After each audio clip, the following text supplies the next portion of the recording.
This video was actually inspired by my neighbors who live 3 houses down.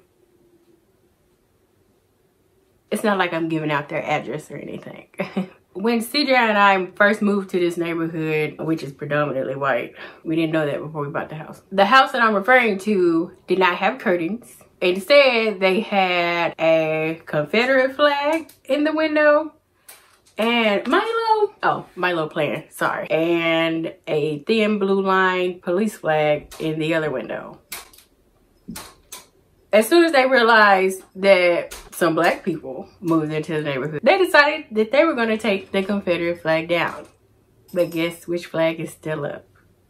Exactly, the police flag. Other than me figuring out these are white supremacists, we already know that. It prompted me to dig a little deeper. The same emotions came up when I saw these two flags, and they usually do. Anger, invalidation, the instant thought that a motherfucker is a racist piece of shit. So yeah, I decided to do further research to explore why I was feeling this way.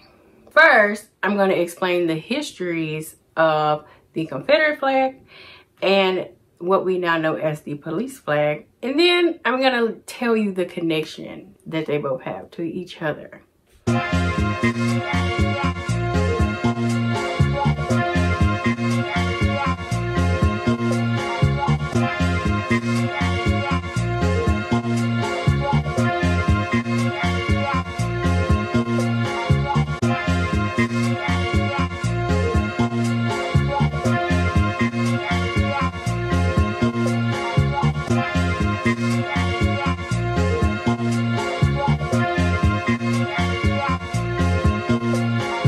We all know about the Civil War, right?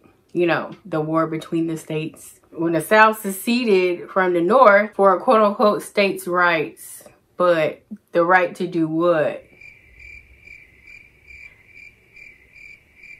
Continue with slavery, right. Between the years 1861 through 1865, the North was considered the Union and the South was the Confederacy.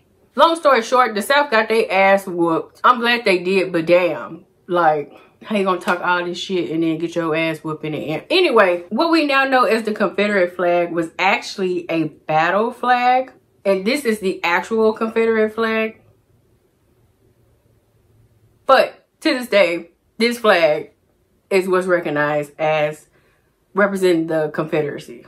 What I forgot to say was that, yes, the South lost abolishing slavery. Not really, but yeah, it was supposed to abolish slavery. Yeah, people still flew these Confederate flags around as a badge of honor when the South lost, which still makes no sense. But okay. I also forgot to mention about the United Daughters of the Confederacy, which was a group founded by white women who wanted to memorialize the Confederacy. They were big on getting the Confederate monuments that we see being torn down today put up. Their excuse is that they don't really focus so much on the slavery aspect, but about that time period and how important it is to remember the Civil War and the Confederacy. And I get that. I truly do. But you also have to acknowledge that the people that we have these monuments up for own slaves, bitch. So you can't just throw that out the window. While doing my research, I don't really think they're active anymore. This is the foundation that is keeping all of the misinformation in textbooks that children are learning from about slavery, learning that slavery wasn't that bad or it wasn't as violent as it was, which we all know is a lie. Oh, and get this, they also supported the Ku Klux Klan. Yeah, so this just goes to show how deep-rooted this shit is. Now, the police flag. The intent for this flag was to memorialize fallen police officers and to give those in law enforcement a sense of pride and, yeah, whatever else comes along with having pride. Police officers around the country will be able to see this flag and feel represented and feel like they have a place in this world. Enter white supremacy. So this flag was taken out of context with neo-Nazi groups, neo-Nazis, white nationalists, and other white supremacy groups using this flag to justify police brutality upon black people and people of color. They would start flying this flag at rallies and all types of protests, backing the police officers who did these illegal and unacceptable acts upon black people and people of color. So while this flag is still used in different law enforcement agencies today, it's not seen with the intended purpose. Now, before I let you know the connection between the two, I want to pull from a quote that I saw from an article in my research. So this quote is from Andrew Jacob, who is the president of Thin Blue Line USA business, and this is the largest online retailer for pro-police flag t-shirts, neckwear, jewelry, and of course, the flags. His quote states, "The flag has no association with racism, hatred, or bigotry. It's a flag to show support for law enforcement, no politics involved." Well, Mr. Jacob, I hate to break it to you, but you're wrong. The connection with the Confederate flag and the police flag goes back into slavery. I'm pretty sure you knew that was coming. During slavery, the British who had settled in North America decided, oh, I don't want to do any of this hard labor ass work. So they moseyed their ass on to Africa, terrorized a whole west side of the damn continent, terrorized, kidnapped, raped, brutalized, all the atrocities to the Africans who lived there, and forced them onto all of these ships to come over to North America for slave labor. This went on for over 400 years. I don't care what you learn in your textbook. It went on for much longer than that. And the repercussions are still going on to this day. But that's a whole other video for another day. I'm not going to go into all the atrocities of slavery. You should know I'm not a history teacher. It's not my job to teach you cultural competency, okay? But there were people who endured slavery. I don't want to use the terminology slaves because the people who endured slavery, that's not all they were.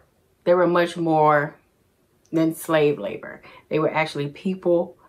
They had families. And using the term slaves just further dehumanizes them. So people who endured slavery decided to rebel against the institution of slavery because they knew their worth, they knew they deserved freedom just like anybody else. And in order to stop this, slave masters and other white people during that time enacted slave patrols. Now, the jobs of these slave patrols were to patrol outside of the plantations and the nearby roads and towns, just in case one of the people who endured slavery decided to run away or gather other people who endured slavery to form a rebellion against the plantation and set themselves free. These slave patrols were in charge of bringing runaways back to the slave owners, and they were often killed or beaten to the point of probably wanting to be dead. They also ensured that the people who endured slavery were actually doing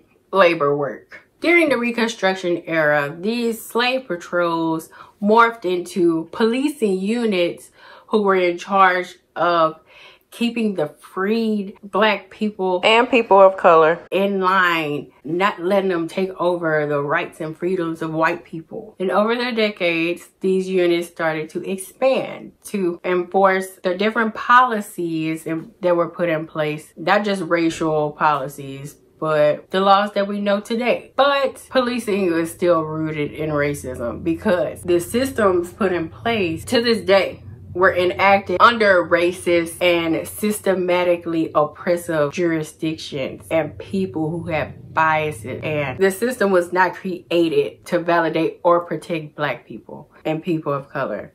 It was meant to protect white people.